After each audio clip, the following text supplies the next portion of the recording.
En el episodio anterior estuvimos hablando acerca del poder que tiene la palabra en Juan 6:63, que hablábamos que la palabra de Dios es vida, es espíritu. Y en este episodio queremos hablar acerca de cómo esa palabra que es vida y espíritu puede transformar algo. Y la transformación es a través de la manifestación de la justicia de Dios. Cuando entramos en acuerdo con Dios, eso lo mencionábamos en la sesión anterior, entramos a un lugar donde podemos entender su voluntad, y además de entender su voluntad podemos comprender su justicia. Ahora, la justicia, cuando se emite justicia, cuando se manifiesta la justicia de Dios en un lugar, esa justicia define o trae orden. La justicia de Dios trae orden. La justicia es el uso correcto de autoridad. Cuando Dios utiliza su autoridad, porque Él tiene toda la autoridad, su gobierno es establecido. De la misma manera nosotros, como seres humanos, a quien desde Génesis se nos otorgó, se nos llamó, se nos dio ese propósito de gobernar sobre la creación, de gobernar sobre todas las cosas. Esa era la tarea de Adán y Eva, ¿verdad? Ese gobierno iba amarrado a la autoridad que Cristo les estaba dando. Cuando yo no utilizo la autoridad que Cristo me ha dado, cuando no camino en su justicia, yo no gobierno áreas de mi vida. Y la palabra no sé si sea la correcta o si exista, pero es desgobierno. Falta de gobierno. O falta de gobierno. Ahora, cuando utilizamos la palabra de Dios y la oramos y comenzamos a leer su palabra, comenzamos a leer sus decretos, comenzamos a leer lo que Él habla sobre las naciones, estamos en un cuarto de oración y estamos intercediendo y estamos declarando la palabra de Dios sobre una nación, por ejemplo. La justicia de Dios se va a derramar sobre esa nación, ¿verdad? La justicia, nosotros tenemos, la justicia de Dios está total y completamente conectada con una vida de intercesión, ¿verdad? En la manera que tomamos su palabra e intercedemos y la utilizamos, su justicia se comienza a manifestar en los lugares, en las naciones. Y vamos a poner un par de ejemplos, pero queremos primero leer un versículo que habla precisamente de esto. Y para solo volver a mencionar lo que es la palabra justicia, es traer a ordenar algo que está en desorden, algo que no está correcto, lo traemos a un estado de orden. Entonces, este versículo en Lucas 18, versículos 7 y 8, está hablando de la parábola de la viuda y el juez injusto. Y Jesús les contó esta parábola para enseñarles a ellos que debían orar en todo tiempo. O sea, esta parábola está amarrada desde el versículo 1 a una vida de oración. Entonces, había un juez en esta ciudad, y les voy a contar un poquito para que tengan un contexto, un juez injusto, que una viuda llegaba a pedirle que le hiciera justicia, pero el juez no temía a Dios, y entonces el juez se cansó de la viuda, de la insistencia de la viuda, y entonces él dijo, le haré justicia. Y en el versículo 6, el Señor les dice, escuchen lo que dijo el juez injusto. Y el versículo 7 dice, y no hará Dios justicia a sus escogidos que claman a Él día y noche. O sea, si este juez injusto le hizo justicia a esta viuda, ¿cuánto más el juez justo nos va a hacer justicia a nosotros que clamamos a Él día y noche? Y el versículo 8 dice, les digo que pronto les hará justicia. No obstante, cuando el Hijo del Hombre venga, hallará fe en la tierra. Entonces, la justicia de Dios está relacionada con una vida y un estilo de vida de intercesión o de clamor día y noche. ¿Qué dice el que clama día y noche, verdad? Y también el versículo 7 dice, y no hará Dios justicia. Sepamos que la justicia viene del Señor.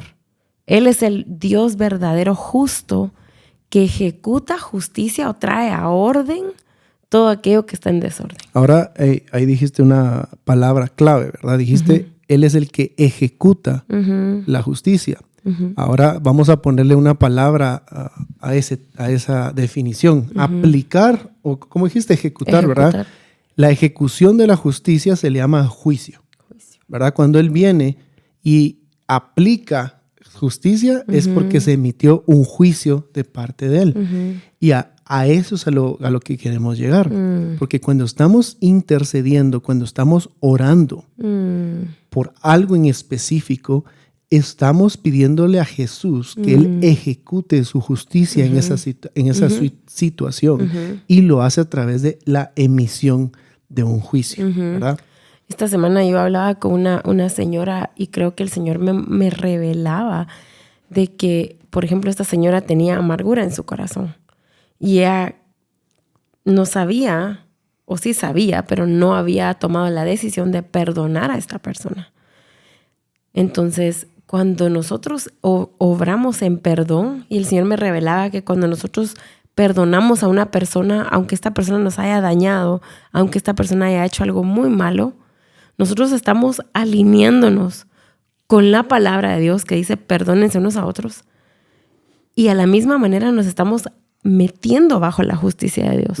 Cuando yo perdono a alguien, yo me meto en la justicia de Dios, lo cual está alineada a su palabra, y Dios ejecuta juicio sobre cualquier situación. Entonces, pongamos un ejemplo muy común, como el de esta señora, la falta de perdón. Muchas personas no perdonan porque les gusta hacer su propia justicia, no perdonando y ejecutando una justicia humana que tiene un límite y que no es la justicia de Dios. Entonces, la justicia de Dios dice perdónense unos a otros como Cristo nos perdonó. La justicia del hombre dice, yo no perdono porque me dañó tanto. Entonces, ¿ven la diferencia entre una justicia que es caída o una justicia de hombre y una justicia soberana de Dios? Entonces, cuando tú hablas de que cuando se ejecuta un juicio, ese juicio, el único juicio verdadero y que es pleno, es el juicio del Señor. Así es. Ahora, la pregunta es, ¿en qué áreas de mi vida o de las naciones o en qué área del mundo se puede ejecutar los juicios de Dios? En todo. En todo. Porque todo dominio, toda potestad, todo le ha sido dado a Él. Este es otro término. El dominio, las potestades son los lugares donde se puede ejercer. Es un lugar donde está permitido ejercer gobierno. Eso es un dominio. Y la palabra dice que a Él le fue dado todo dominio. En los cielos o en la tierra. O sea, todo se le fue dado a Él. Quiere decir que Él puede ejercer su justicia. Él puede emitir juicios en todos los lugares, porque todo le fue dado. Y como ahí es donde ejerce gobierno, y dijimos que el gobierno es el ejercer la autoridad. Y Él tiene toda la autoridad, porque Él es el Hijo, Él es el Cordero. Entonces queremos poner 4 ejemplos en pantalla para que entendamos de manera práctica qué pasa en situaciones de la vida diaria cuando Jesús emite un juicio sobre una situación en específico. Por ejemplo, la enfermedad. Cuando una persona está enferma y estamos orando por sanidad por esa persona y esa persona es sanada, lo que sucedió es que un juicio de Dios fue emitido sobre la enfermedad. Y cuando el juicio, como tú decías, es el mover o es el transicionar del desorden al orden, transicionar de lo que es injusto a lo justo, transicionar de lo incorrecto a lo correcto. La enfermedad es algo injusto, es algo incorrecto.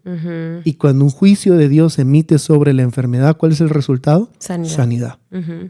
Otra situación es cuando se da un avivamiento. Por ejemplo, sobre una ciudad. Cuando vemos una ciudad que está en pecado, una ciudad que está llena de maldad, el juicio de Dios sobre un pecado, sobre una nación que abunda el pecado, es el avivamiento. El resultado de ese juicio es el avivamiento o el arrepentimiento. Entonces, cuando Dios ejecuta el juicio sobre una ciudad que está caminando en pecado, el resultado es el avivamiento o el arrepentimiento. Entonces se despierta, hay un despertar. Entonces vemos algo de incorrecto o injusto a algo justo. Otro ejemplo práctico, cuando salimos a las calles a evangelizar, por ejemplo. La idea es que las personas, pues, sus corazones sean abiertos al evangelio, a lo que se está compartiendo. Pero nosotros no podemos hacer absolutamente nada, porque la palabra es bien clara y dice que es el Espíritu Santo el que convence. El que guía toda verdad. El que guía toda verdad. Entonces, cuando una persona viene a Cristo, cuando muchas personas comienzan a aceptar al Señor Jesús, es porque del cielo Jesús ha determinado o ha ejecutado un juicio sobre un corazón que antes era de piedra, ahora ha sido convertido en un corazón de carne y el Espíritu Santo es derramado y esa persona comienza a entender el Evangelio. Es ese traslado del reino de las tinieblas al reino de su Hijo amado. Pero es por un juicio emitido por Jesús, ¿verdad?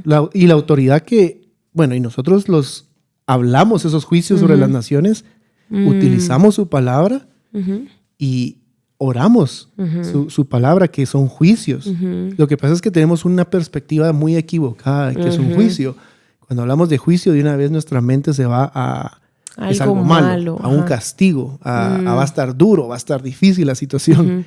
Yo creo que tenemos que salir de ese entendimiento incorrecto, porque cuando nosotros entendemos la palabra justicia y juicio, entendemos que es algo hermoso y podemos apegarnos al Dios que es el juez justo y podemos amar sus juicios, porque, por ejemplo, en los últimos tiempos, cuando el Señor ejecuta el juicio sobre el reinado del anticristo, con las copas, con todo lo que se va a soltar en ese tiempo, el resultado es que vamos a reinar con Él para siempre.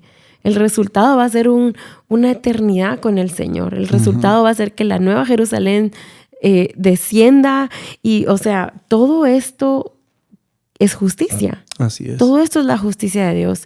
Y hay un versículo que quiero hacer énfasis, es Salmos 89, versículo 14, que dice: la justicia y el derecho son el fundamento de tu trono.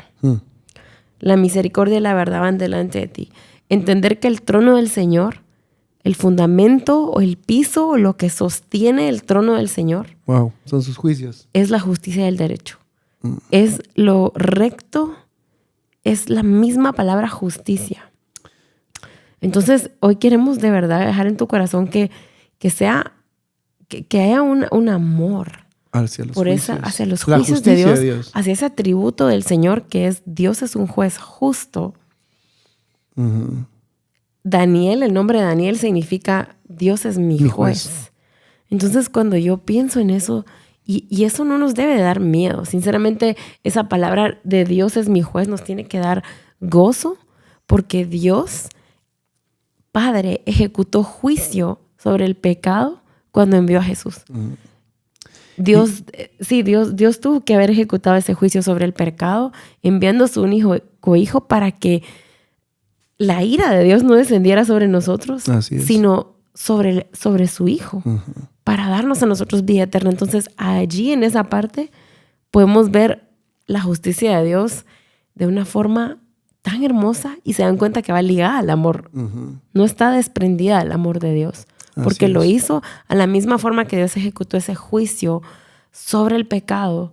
Lo hizo por amor a nosotros. Así es. Y un último ejemplo acerca de juicios, pues si te gustaría ir un poquito más profundo, tenemos un estudio del libro de Apocalipsis. Ahí estamos estudiando el libro de Apocalipsis en otro de los cursos que tenemos online, pero los 21 juicios del libro de Apocalipsis son ejemplos de juicios emitidos, ¿verdad? Directamente, cuando Jesús está abriendo el rollo y se abren los sellos, las trompetas, las copas de la ira. Son juicios que al final de cuentas vienen a traer a libertad a la iglesia para limpiar al mundo de todo lo del pecado. Porque el juicio al final de cuentas es para la reconstrucción. Para la restauración.